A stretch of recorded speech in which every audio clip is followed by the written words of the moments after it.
Apprendre à encaisser les coups pour mieux répliquer. Tirer de chaque désillusion la force de se remettre au travail, c'est ce qui a permis à Laïla Horto de se qualifier pour les Jeux Olympiques. Par contre, quand tu prends les décisions, là, c'est mieux.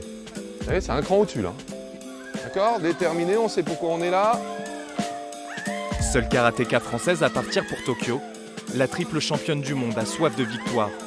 D'autant plus que son sport est pour la première fois de l'histoire une discipline olympique. J'y vais pas en me disant je vais finir peut-être deuxième ou troisième. Voilà, sur ce genre de compétition où en plus on sait qu'on a les capacités, effectivement on y va pour la première place et puis c'est tout. La différence entre Laïla et les autres, c'est que quand tout le monde pose les gants, elle continue. Chez ses partenaires, ses qualités forcent l'admiration. Elle sait tout faire. Déjà, elle n'a pas forcément une technique qu'elle fait tout le temps, elle fait un peu de tout, je pense. Elle arrive bien à gérer la distance, à gérer quoi attaquer, dans quelles circonstances et tout. Pourtant, ces derniers mois, tout n'a pas été facile pour la Mancelle. Un tournoi de qualification olympique perdu en juin à Paris. La faute à un arbitrage défaillant selon son entourage.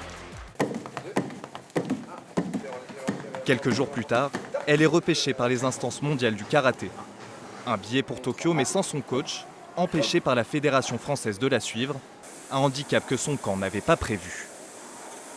Sa seule faille, c'est son esprit, c'est-à-dire qu'il faut qu'elle soit investie à 100%, qu'elle ne décroche pas.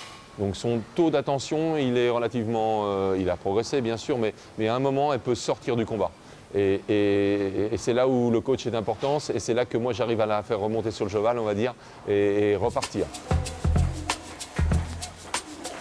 Pour relâcher la pression, Laïla aime se rendre dans le centre-ville du Mans. Une ville qu'elle découvre adolescente alors qu'elle arrive de Guyane. Aujourd'hui, la jeune femme de 26 ans s'épanouit aussi en dehors des dojos. De nature solitaire, elle apprécie aussi ses moments partagés avec ses amis. Je suis très casanière, j'adore être seule, avoir mes moments seuls, même aller lire dans la forêt. Par contre, dès qu'il y a un collectif, je m'engage à fond pour le collectif et c'est vrai que je suis un peu une locomotive façon de parler. Le collectif, c'est vraiment ce qui me fait le plus plaisir. C'est à travers ça que je vis et que je fais ma carrière. Une carrière qui connaîtra peut-être son point d'orgue aux Jeux Olympiques.